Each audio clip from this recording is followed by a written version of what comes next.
I bought this Chinese book in the book fair in Warsaw and gave it to my Polish girlfriend as a gift. She read the fan translate version long time ago and really loved it. Now the official one finally released. And see how she thanks me. So sexy. Also, I'm happy to know that she likes reading, regardless we may not share the same types. It's kind of funny that she's into Chinese books and TV dramas, and I'm more into Western books and movies. So if you like books, same as us, this is the video for you. Hey everyone, right now I'm in the book fair in Warsaw, Poland. And actually last year I also came here and it was really nice weather last year, so many people. But today is the first year and it was Thursday and it's really rainy, so not a lot of people here. Since we are in the book fair, so I wanted to talk something about books. Actually, since I was a kid, I was like really a big bookworm. And of course, I was really into Shakespeare. I read all of his works, plays, poetry and everything. And then I started to read much more. So here I wanted to recommend some books that I read before that had a huge impact in my life. I'm gonna put it into different categories. First one is gonna be fantasy or magic realism. Besides Shakespeare, another author from England that's my favorite, is Oscar Wilde. His only long novel, The Picture of Dorian Gray, was like amazing for me. It totally changed my life. Like the dialogues that Lord Henry said, it was so beautiful. Like it was so evil at the same time, but so beautiful, It's like really tempting. So I would highly recommend it if you never read it. It's a really classic. And also like all of Oscar Wilde's book as well, because I also read all the plays and poetry and it was really great. And the second one I want to recommend is the 100 Years of Solitude. Actually, Netflix just made a show out of it recently, but I read it when I was in middle school. It was recommended by my Chinese teacher, and at that time, this book was actually not published in China because the author authorized it to the old China, 中华民国, the old China before the new China. So the book that I read at that time, it was an old book all the way from the past China. Many years later, it finally got published because the author died after 50 years. So China can finally get the right to publish it. The next one is gonna be a Polish author. The book is called The Conversation with the Devil. It was by, it's really hard for me to pronounce his name because it's a Polish name. Leszek Kolakowski, something like that. The Conversation with the Devil, Anyway, so this book is really amazing because the author is like really related to philosophy, society in a sarcastic way. And actually, when I came to Poland, I even visited his grave. I visited his grave in a cemetery. I was trying to pay my respect. And another book that he wrote, it was like a fairy tale book. It's called Tales from the Kingdom of Lilonia. It was a fairy tale book, but also like for adults. You know what I mean? It's like a fairy tale for adults. And when I was in middle school, I was really into religion. Like I read a lot about Bibles, Christianity and stuff like that. So one of the books that I read is a fiction. It's a fantasy fiction. It's called The Last Temptation of the Christ. Actually, they made a movie out of it as well, like long time ago. So in this book, The Last Temptation of Christ, it talks about Jesus Christ, how Jesus Christ became a savior. But other than the story from the Bible, it's more about how he tried to yield to the temptation that he doesn't want to be the savior. He was forced to be a savior. And the Judas, the one who betrayed Jesus, was actually the best guy that he could have. Because in order for Jesus to save the world, Judas had to sacrifice himself to be the bad guy. This book is amazing, like really amazing. I highly recommend it if you are interested in religion. But of course, this book is more like religion, you know. And then there's this one book that I read when I was in high school. It's called The Alchemist. I always picture myself like I was like the character inside the book, you know, going to these adventures, trying to find the meaning of my life. And actually, a few years later, I really did that when I was in university.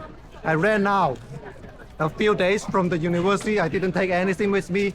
I was like no money, no key, no ID, anything, and I was just walking outside for several days without eating and, you know, sleeping on the street.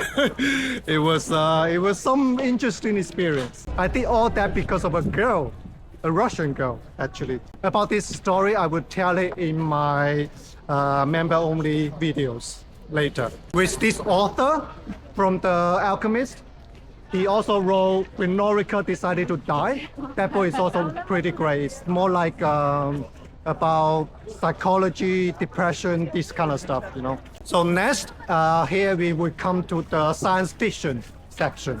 The best book that I will recommend it is The Three Body Problems by a Chinese author, Liu Cixin.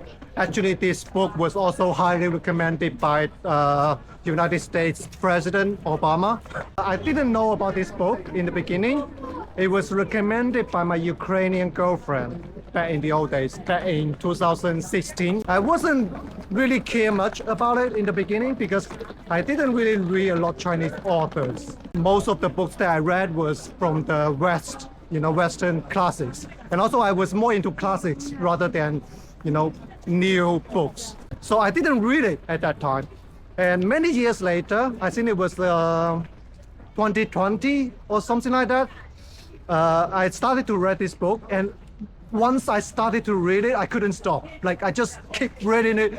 I finished all 3 books in a row. A few years later on, I read all the books by Liu Cixin. He's not just writing sci-fi, he's putting the ideas about society, philosophy, human nature, and everything into the book.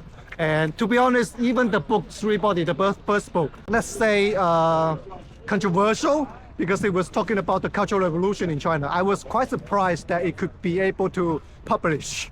And then the next book is also recommended by my another ex-girlfriend, American one. She gave this book to me as a birthday.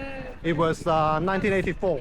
Every time when I wanted to talk about China's situation, I would use this book, you know, 1984, because especially during the COVID time, it feels like we were living in that book, if you know what I mean. You know, there's always like a big brother watching us, sanctioning everything. And then there's another book that's also like anti-European book. It's The Brave New World. I read it like last year, and actually I saw the show before because they made a show a few years ago. I saw the show first. The show was really great. I really liked the show. And then I read the book, and it was also pretty good, you know. And then there was this one book, and actually I also watched the movie first. The movie is called Arrival. And when I saw this movie, I was like, wow, this sci-fi movie was such amazing, because it was talking about aliens coming into the world, but instead of like invading the Earth, it was more about like having a conversation with the alien, like how to have this conversation. This Arrival movie is based on the book Story of Your Life. It's by Tech Chin. Our language kind of decide our thoughts, you know. So in the aliens, those aliens is thinking in not a linear way. So basically they think of time not as linear, but all at the same time. And the last sci-fi book I wanted to recommend is The Childhood's End. It's by Arthur C. Clarke. It's a pretty old book. I mean, the author is a really famous sci-fi novelist. And the book is also pretty old, you know, from the last century and everything. They also made a show out of it. I watched the show first many years ago, maybe in high school or something. And then I read the book last year. Maybe it's because of the time or whatever. The author is kind of biased against women. He's not really respect women a lot in all his book, basically. So if you are a feminist, you're not gonna like his book. But as a sci-fi, it's still pretty great. And now I wanted to talk about the next section. It would be philosophy, because when I was in middle school or high school, I was really into philosophy, and I was always have this idea about finding the truth about everything, of the world, of our nature, of our meanings, our humans. Here I wanted to recommend a book that's like really easy to read, and it could be for beginners to get into philosophy. And it would be Sophia's World by Justin Garner. It's basically like picture like a girl was traveling into different times and learn about the philosophers. And he also have other books. It's also pretty great as well, because his book is always a little bit like philosophical. When I was looking to choose about the world, I was not just through philosophy. I was going through religion, philosophy, science, math. My major was mathematics in university. So in this section, I wanted to talk about social science. And the first book I would recommend it is that Does God Play Dice? The History of Quantum Physics. It's actually by a Taiwan author, I think.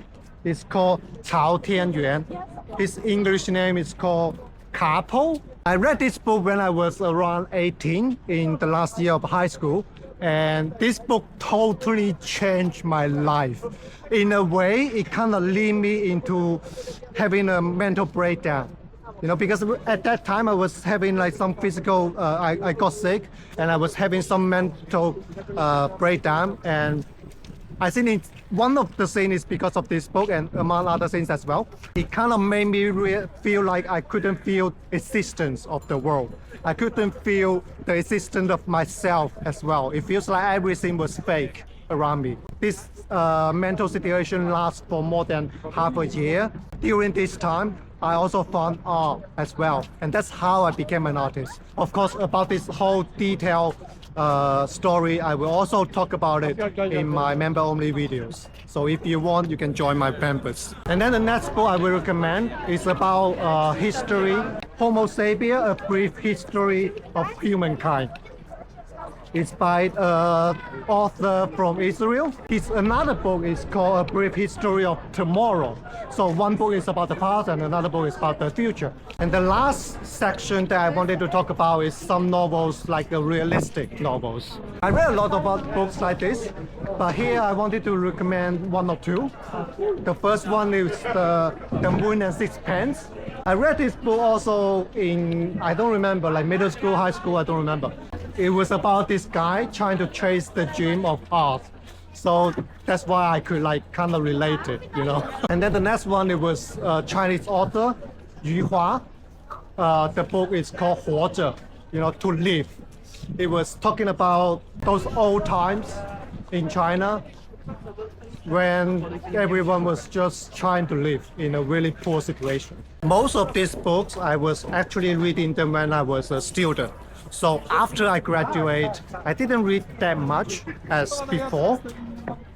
Because when I was a student, I always go to the library, and in university, I basically would go to the library every weekend either to read or to write, because I was writing a lot of stories, novels, philosophy and stuff like that.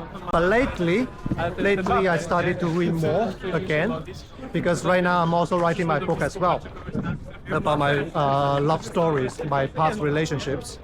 So right now I'm more reading books about psychology, especially about depression, because in the past few years I've been having depression a lot, and almost like every month I would have an episode, and each episode lasts for like a week or something. When I was having depression, I feel I didn't have motivation to do anything, and I couldn't find a meaning to live, and all those kind of routine stuff. So that's why I wanted to read something more about this field, to learn more about it, and maybe I could try to help myself in a way. I was reading this book called Existential Psychotherapy. It was quite nice, actually. It always talk about big topics like death, meanings, freedom, and stuff like that. So it was pretty good. And I'm also reading more sci-fi books as well, because I was been trying to write some sci-fi stories myself. I actually started it a few years ago and then I stopped. And then I never picked it up. So yeah, it was a shame. I hope you guys like the books that I recommended. And if you do, give me a like and welcome to subscribe. In my student time, I would say the most important value that I learned were not from class or teachers, but from the books I read. It really opened and freed my mind while I was not in the environment of much freedom. There's a saying in Chinese is 读万卷书，行万里路. Read 10,000 books and travel 10,000 miles. So I read a lot of books when I was a student, and after I graduate, I started to live in different cities across the world. Without all those books that I read when I was young, I don't think I would be here talking to you. So if you are also a book lover, welcome to leave a comment and tell us your favorite books. If you are interested in my love stories, my past relationships, sex, and all those kind of stuff, you are welcome to join my membership. Love and peace.